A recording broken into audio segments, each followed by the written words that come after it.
Bonjour Jean-François et bonjour à tous les membres de cette quatrième rencontre des têtes de réseau représentant l'engagement chrétien en politique et l'engagement social chrétien. La première réalité qui me vient au cœur à partir de cette rencontre, c'est le mystère de Dieu trinitaire, le Père, le Fils et l'Esprit Saint.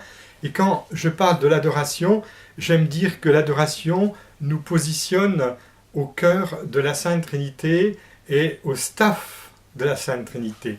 Comme s'il y avait une sorte de conseil trinitaire du Père, du Fils et de l'Esprit Saint auquel nous avons part par l'adoration, par la prière, puisque Jésus est au milieu de nous et que le point de départ de toute évangélisation doit être celui qui nous est donné définitivement par la venue parmi nous du Verbe de Dieu qui s'est fait chair, qui est l'apôtre du Père. Et il est le roi des rois, il est le Seigneur des seigneurs. Certainement que l'Apocalypse sera abordé par ceux que tu as invités, mais il est évident que le livre de l'Apocalypse nous donne des clés de lecture très pertinentes sur cet événement que vous êtes en train de vivre, donne les clés de compréhension du sens de l'histoire. Et c'est toujours avec l'Esprit Saint, par le don de conseil, que nous pouvons progresser, évidemment, dans cette découverte de la mission des chrétiens en politique. Je vais parvenir sur des documents importants qui ont été publiés notamment à l'occasion du Concile Vatican II, mais je voudrais dire que nous sommes tous invités à participer à l'apostolat du Christ. Tous les baptisés, le Christ qui est l'apôtre du Père. La dimension apostolique de Jésus nous est rappelée en permanence dans l'Évangile, et Jésus lui-même témoigne de cela. Il dit « Tout ce que j'ai reçu de mon Père, je vous l'ai fait connaître ». Bien, la grande grâce à demander, c'est que nous puissions recevoir du Père, par l'Esprit Saint, ce que le Seigneur veut offrir au monde aujourd'hui d'une manière bien concrète à travers ses témoins d'aujourd'hui. Évidemment, cette dimension eschatologique, c'est un thème chrétien qui nous est cher parce que nous croyons, comme dit l'apôtre, que tout a été fait en lui, par lui et pour lui, c'est-à-dire pour le Christ. Et à la fin, on appelle ça l'eschatologie, l'eschaton, eh bien le Christ doit tout reprendre et tout offrir au Père. Et cette offrande au Père de Jésus, c'est ce vers quoi nous tournons. Nous avons un horizon. Et l'horizon que nous avons, sur le plan politique, n'est rien d'autre que le retour en gloire de Jésus. Et ça, c'est important. Et nous croyons que depuis 2000 ans, comme dit l'apôtre Paul, eh bien, la création tout entière gémit dans les douleurs d'un enfantement qui dure encore. Et Dieu sait si ces douleurs d'enfantement se sont fait ressentir ces dernières années, particulièrement en France, avec ces mobilisations inouïes au niveau national, quand il a fallu prendre position sur des projets de loi qui entamaient, je dirais, la vérité sur l'homme, on va dire l'anthropologie fondée sur la parole de Dieu, l'anthropologie biblique juive. Et nous savons que Dieu a créé l'homme et la femme masculinement et fémininement à son image et à sa ressemblance. Il y a là un thème très important qu'il faudrait évidemment approfondir sur le plan théologique, mais qui va nous ouvrir à des perspectives d'ordre politique. La femme qui doit écraser la tête du serpent, la descendance de la femme. Évidemment, comment ne pas évoquer, comme je suis religieux marianiste avec le Père Chaminade, eh bien, la Vierge Marie.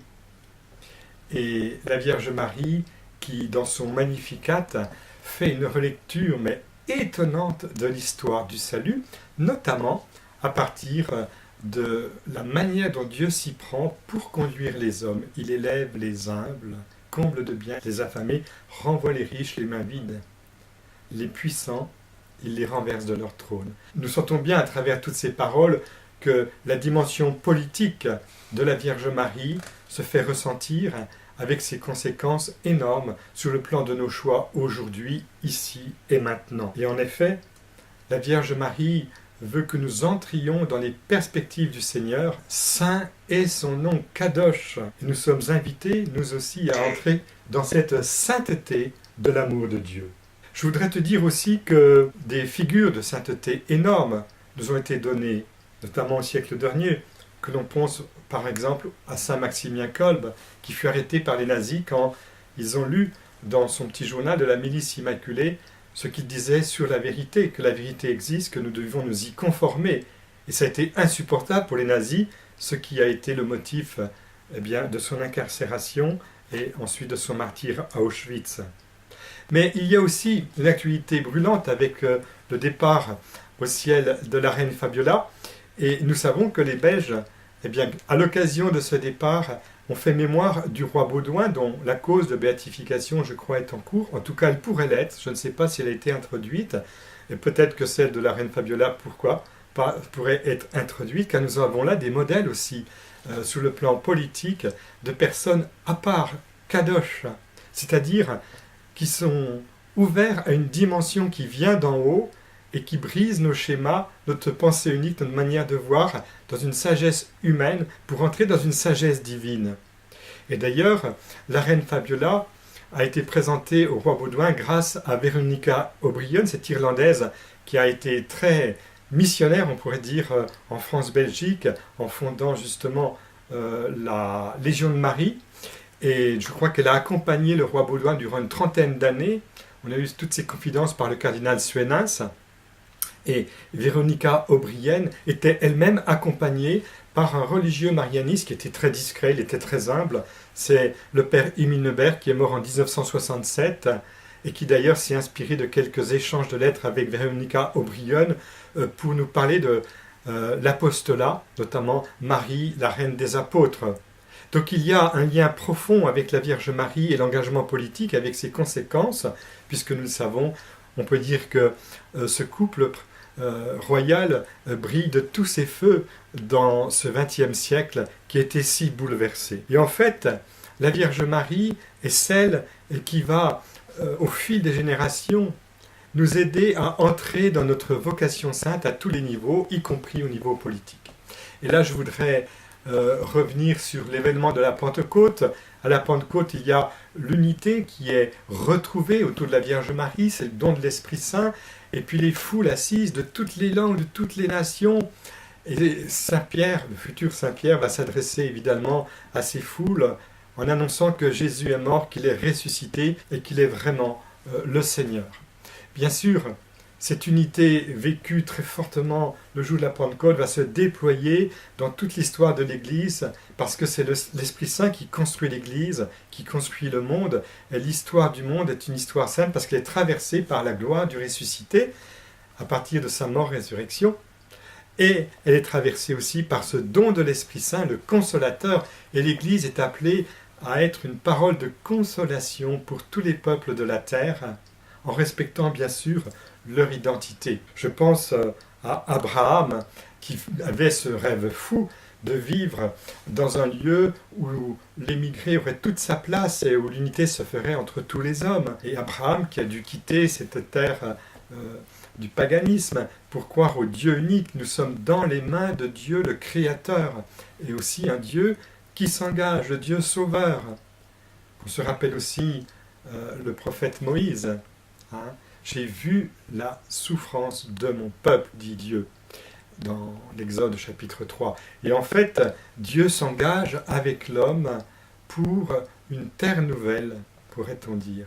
Une manière de gérer nos relations les uns avec les autres à partir de ce mystère de la communion trinitaire qui doit s'étendre aussi à tous les hommes entre eux. Et cette unité, vue par Abraham, vers cette terre promise, Jérusalem, la cité de la paix, vit le jour de la Pentecôte cette prophétie très concrète de ce qui va advenir, cette unité entre tous. Évidemment, cette unité n'est pas une uniformité, et il y a un respect à avoir sur l'identité culturelle, car cette union entre tous les peuples, toutes les nations ne peut se faire qu'à partir d'une communion dans un respect de l'autre, plus que ça, dans une mise en valeur de l'autre. Cette dimension de la mise en valeur de l'autre, il faut à tout prix qu'elle soit intégrée. C'est notre grâce, nous chrétiens, de dire que nous ne fonctionnons pas par exclusion, mais au contraire par reconnaissance du don de Dieu dans le prochain. Et c'est pourquoi Jésus, au moment de sa montée vers le ciel, va pouvoir dire à ses disciples, en les quittant, de toutes les nations, faites des disciples, baptisez-les au nom du Père et du Fils et du Saint-Esprit, c'est-à-dire, il faut immerger les hommes dans la réalité de leur origine et de leur fin. C'est le mystère de Dieu qui est communion, Père, Fils et Saint-Esprit. Pour aimer, faites au moins à deux. Et ce don accueil réciproque dans l'amour trinitaire, qui est au principe de l'infiniment petit, l'infiniment grand sur le plan cosmique, et aussi au principe de toutes les relations, et particulièrement visible dans la grâce du sacrement de mariage, pour laquelle l'Église catholique, avec d'autres croyants, a offert une parole ces derniers temps, dans les bouleversements, on va dire, d'ordre éthique, aussi sous-entendu politique, qui se sont mis en place pour lutter contre la famille et sa base fondamentale qui nous est donnée, qui est reçue par la parole de Dieu. Il y a donc une mission confiée à chacun d'entre nous par notre baptême, mais aussi à chaque nation, parce que chaque nation est le fruit d'une histoire sainte où Dieu s'investit par son Esprit Saint qui fait les saints, qui crée les apôtres, les témoins, et qui façonne peu à peu, comme un édifice, une nation. Et Dieu est fidèle, les dons de Dieu sont sans repentance. C'est pourquoi, par exemple, la neuvaine pour la France, qui a commencé le 15 novembre, qui s'achèvera le 15 août, est pleine de signification à ce niveau-là. Et j'ai d'ailleurs fait un petit reportage où j'évoque aussi cette réalité avec cette parole que j'ai rappelée, la parole du pape Jean-Paul II lors de sa première venue en France. « France, qu'as-tu fait de ton baptême ?» Et nous savons que le baptême de la France se rattache pratiquement au baptême d'un homme qui a pris une décision, c'est Clovis, qui nous ramène finalement aux racines chrétiennes de l'Europe, puisque d'autres nations vont également suivre et puis se décider pour Dieu, et des nations très importantes comme celle par exemple de la Pologne, dont on connaît l'histoire récente en ce XXe siècle, qui a offert une contribution énorme pour que chute enfin un régime d'athéisme, et que s'ouvre la vie, que la circulation de part et d'autre vienne entre l'Est et l'Ouest avec la chute du mur de Berlin. Donc en fait, nous sommes convaincus que la politique nous ouvre à des perspectives qui dépassent de beaucoup nos engagements, car c'est l'engagement de Dieu qui, en nous créant et en nous donnant son souffle, veut que nous parachevions ce monde, et y compris au domaine de l'organisation politique. C'est très très important. Évidemment, je ne voudrais pas reprendre ces très belles paroles du pape Jean-Paul II quand il parle du règne. Il dit « régner, c'est servir ». Il faut nous rappeler comment Jésus s'est mis à genoux devant ses disciples. Moi, le Seigneur et les maîtres, voilà ce que j'ai fait. Et Jésus s'est mis à genoux, il a lavé les pieds de ses disciples. Et nous savons que toutes les figures de sainteté qui sont apparues dans l'histoire des hommes vont dans le sens de l'Évangile, que l'on pense à tous ces grands rois, ces princes, qui ont été reconnus bienheureux, saints par l'Église, parce qu'effectivement, ils ont vécu l'idéal des béatitudes, c'est-à-dire qu'ils ont, entre guillemets, profité de leur positionnement en tant que roi pour vivre cette kénose, cette descente, cet agenouillement de service d'un peuple. Je ne reviens pas là-dessus, mais je voudrais quand même dire que Marie, la Vierge Marie, qui est présentée évidemment comme la mère, que l'on songe au passage au pied de la croix, est aussi la reine. Et c'est d'ailleurs pour ça que derrière moi, il y a une très belle reproduction de la Vierge Marie, Notre-Dame de Kolomenskoye, en Russie, qui a une histoire très belle, je vais y revenir. La Vierge Marie est mère, elle est reine, et comme reine, étant la mère du roi, elle a une mission particulière pour nous aider sur le plan politique. Je disais au début de cette rencontre qu'il fallait prendre le temps de s'agenouiller, de prier devant le Saint-Sacrement et de recevoir au stade de la Trinité Sainte les impulsions intérieures pour savoir ce que Dieu attend de nous.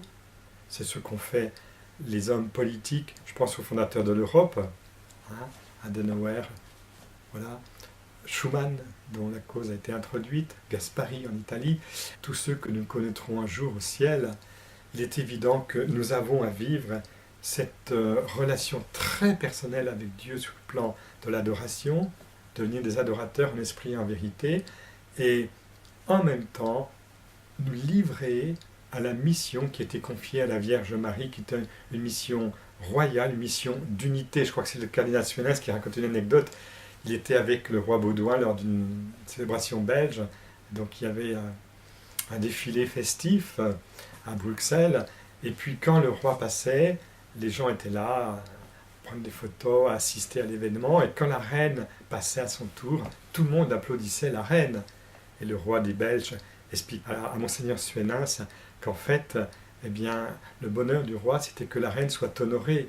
Le bonheur du Christ, qui est notre Dieu, notre Seigneur, c'est que Marie puisse être reconnue comme la reine, celle qui s'est associée comme nouvelle Ève auprès du nouvel Adam qu'il est. Et ce message de Marie, la nouvelle Ève, et du nouvel Adam qui était repris à partir de l'Évangile, mais largement par les pères de l'Église et au Concile Vatican II, ce message est immense, parce que Marie exerce réellement une royauté, parce que cette royauté est faite pour la communion avec Dieu, et entre nous, plus on se rapproche de Dieu, plus on est en communion avec notre Dieu, plus nous sommes fidèles à notre vocation sainte et capables de communion avec les autres. L'amour de Dieu et l'amour du prochain. Le commandement qui s'exerce dans le domaine de l'engagement politique. Parce que nous croyons que le salut est pour tous. Il s'agit de l'universalité du salut. Ça, c'est une parole importante qu'il faut recevoir. Quand Isaïe annonce que Dieu appelle l'Égypte « mon peuple », eh bien, ce n'est pas rien. Et Dieu veut que les hommes s'accueillent mutuellement avec le don qu'ils ont reçu, mais en reconnaissant les grâces de l'Esprit Saint qui s'adaptent merveilleusement aux cultures, aux situations historiques particulières des peuples, des nations, des communautés. Parce que l'Esprit Saint, c'est un don qui vient d'en haut et c'est comme la pluie qui vient du ciel, elle épouse la forme des montagnes. Eh bien, l'Esprit Saint épouse, on pourrait dire, les personnalités que chacun nous représentons, mais aussi les personnalités de chaque nation, leur histoire. Ce qui a besoin d'être purifié le sera, évidemment. Ce qui ne vient pas de Dieu doit être éliminé progressivement. Nous vivons déjà individuellement, mais nous savons que communautairement, il y a des purifications à vivre, des purifications de la mémoire. Et ce que l'Église a vécu pour le jubilé de l'an 2000, en demandant pardon pour ce qui s'est passé, qui n'était pas reçu d'en haut, eh bien, c'est prophétique pour toutes les nations. Il est évident qu'il y a une repentance à vivre sur les histoires qui ont mis des frères et des sœurs au banc, qui les ont rejetés de manière effroyable, avec jusqu'au génocide. Et cette chose qu'on occulte dans la mémoire, mais qui est vraiment une réalité, qui est présente, ne pourra pas être passée sous silence. Il faudra vivre comme une repentance sur le plan politique, afin que le Seigneur puisse progresser avec nous dans le don de chaque nation. Je pense particulièrement à notre pays, la France. En fait, si je parle de tout cela, c'est parce que je suis influencé par plusieurs ouvrages, notamment un ouvrage d'un cher ami, Clodovis Boff, un théologien de la faculté du Marianum, qui a écrit ces dernières années la mariologie sociale, la signification de la Vierge pour la société, un ouvrage énorme qui nous permet de voir comment la Vierge Marie, à travers les peuples, et puis notamment les Mariaphanies, ces manifestations, on va dire, d'ordre charismatique par les apparitions, offre une contribution tout à fait originale. Alors c'est un ouvrage évidemment un peu ardu, qui a été présenté par le professeur Perella, qui est membre de la commission théologique pour l'enquête à propos de Medjugorje, et puis qui est également le président de la faculté du Marianum, très proche donc du Saint-Père. Mais pour nous dire que si cet ouvrage est paru très récemment, c'est parce qu'en fait, il arrivait à point nommé pour nous donner des clés de compréhension sur le plan politique de l'engagement de la Vierge Marie, qui également nous engage pour être un peu, je dirais, ses apôtres. Il y a aussi des repères que nous avons dans le catéchisme de l'Église catholique, évidemment, et puis une figure qui est très importante pour moi, Chiara Lubich, dont la cause de béatification a été introduite. Là, il y a pensée et spiritualité, avec un très beau chapitre, le charisme de l'unité et la politique. Évidemment, je ne vais pas reprendre tout ça, ça peut être fait largement par un membre des Focolari, mais il nous est donné de vivre en contact avec des kadosh, des saints, des témoins, des gens qui ont été saisis par la grâce et qui sont allés jusqu'au bout du don d'eux-mêmes. Et nous avons des Maria Fanny qui nous sont proposées par l'Église, reconnues officiellement comme étant vraiment un don du Seigneur. Je pense à celle de Fatima. Inutile de dire que Cycle de Wisbov prend un chapitre entier, prend les moyens par un chapitre entier d'exposer le message de Fatima sous le plan social et politique, c'est qu'il a bien saisi l'enjeu, et nous le croyons, puisque nous avons assisté à un exaucement merveilleux, après plus de 70 ans de communisme, de la chute de ce régime athée dont je parlais tout à l'heure. Et nous avons d'autres Maria Fanny reconnues, Lourdes, Fatima, et puis plus proche de nous, celle de Kibéo, où la Vierge Marie s'est engagée devant la souffrance de son peuple. J'ai vu beaucoup de mes enfants se perdre, dit la Vierge Marie. Marie qui voit combien se trame dans le cœur de l'homme cette lutte entre le bien et le mal et cette infidélité à la grâce de Dieu. Alors évidemment, nous allons, fort de cette reconnaissance officielle, avancer sur ces chemins. Et puis il y a des apparitions qui sont en voie de reconnaissance. Je pense par exemple à Tournai. Tournai est une apparition qui n'est pas reconnue pour l'instant. L'évêque a permis qu'il y ait le culte annuel demandé par le Christ à Notre-Dame des Étoiles et un site internet ainsi que la bénédiction d'une statue l'an dernier, en 2013, ou 2012 plutôt, il y a 2 ans. Mais Tournai est intéressant parce que ça se passe en Belgique. C'est une petite qui a été visitée par Marie à l'âge de 13 ans, en 1948. C'était le 2 mars, et en faisant une recherche, nous découvrons que le 2 mars est une date importante. En effet, le 2 mars coïncide en 1917 avec l'abdication du tsar Nicolas II, en demandant à Marie d'être la tsarine de la Russie.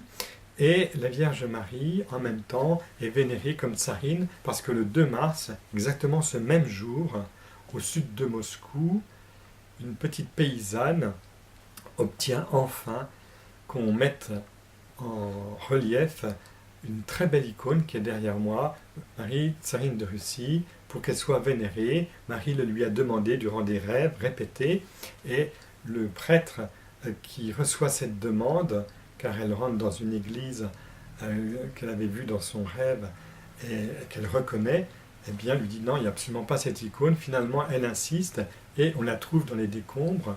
Et cette icône de Marie, tsarine de Russie, va être tellement importante qu'elle va être une sorte de confrontation sur le problème de l'athéisme. Et il va y avoir des persécutions religieuses immenses à cause de ce contre-pouvoir, on va dire d'ordre spirituel, par Marie, tsarine de Russie.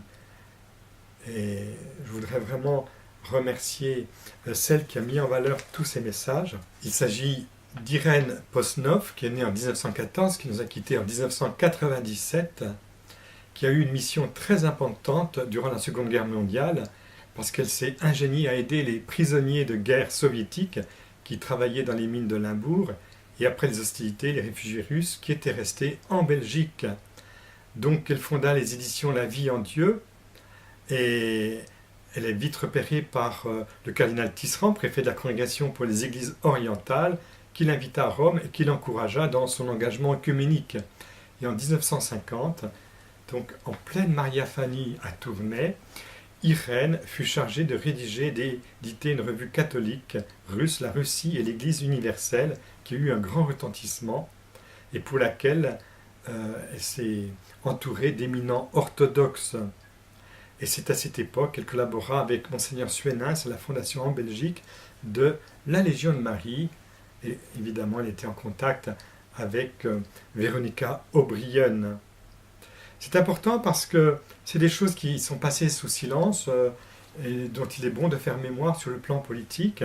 Car si je parlais de l'influence du père Neubert sur Véronica O'Brien, qui a eu évidemment une influence sur la reine Fabiola et sur le roi Baudouin, eh bien, il faut savoir qu'il y a comme un faisceau de grâce par lesquels le Seigneur obtient des transformations de l'intérieur en profondeur, mais avec ses moyens à lui. Il est évident que cette contribution ne doit pas passer sous silence, pas seulement les hommes politiques qui se sont laissés guider par l'Esprit Saint, humblement, mais aussi ces chrétiens qui sont allés dans la logique du baptême jusqu'à témoigner.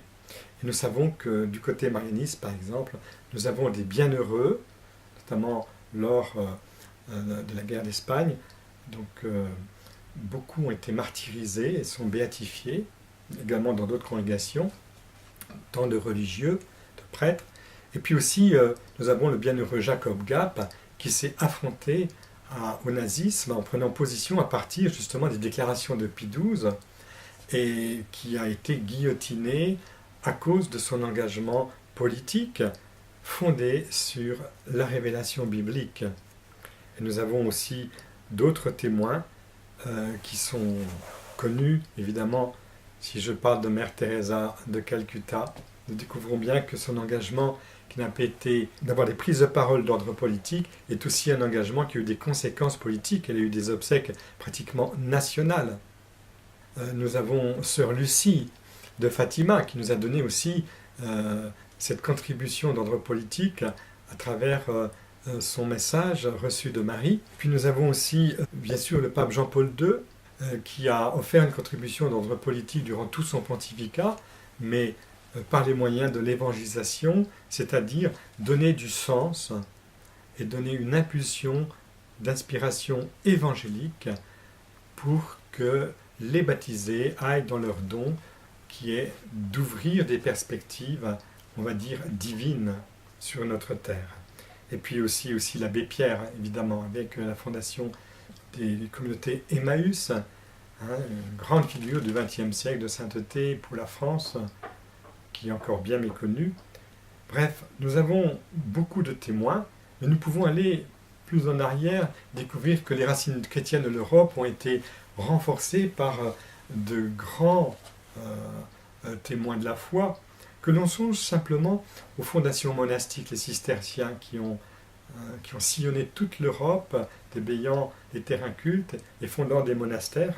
Et puis plus proche de nous, ces communautés qui sont engagées, j'ai évoqué tout à l'heure les Focolari, mais aussi la communauté San Egidio qui s'engage pour que la communication se fasse dans des endroits chauds du globe, pour permettre justement de résoudre de graves conflits. Et nous avons, avec la communauté San Egidio, un témoignage énorme de la possibilité de faire se rencontrer dans le respect des différences les hommes, et que l'on songe aussi à la rencontre du pape à Assise. C'est très important tout cela, parce que le domaine politique est touché par le domaine religieux. Donc je voudrais évoquer toutes ces réalités pour que nous puissions, à la faveur de cette rencontre, nous ouvrir à la grâce, au don de Dieu qui est en chacun d'entre nous, et que tous ceux qui sont à la tête de ces réseaux où s'engage la vie politique et les questions d'ordre sociétal n'aient pas peur, qu'ils aillent jusqu'au bout du don qui est en eux, qu'ils soient fidèles à leur grâce, à toute leur grâce. Donc je vous souhaite vraiment une bonne rencontre et je vous dis toute ma communion de prière. Si vous saviez combien vous êtes appuyés discrètement par tous ces apôtres qui vivent à partir de l'adoration devant Jésus Eucharistie, l'apôtre du Père. Pas seulement les communautés contemplatives, bien sûr, c'est important de les évoquer, mais aussi tous ces chrétiens, tous ces baptisés qui, dans la grâce de leur baptême, prennent le temps de se poser en Dieu et de dire au Seigneur, parle, Seigneur, ton serviteur écoute. Mes enfants, je vous tiens par la main. Amen.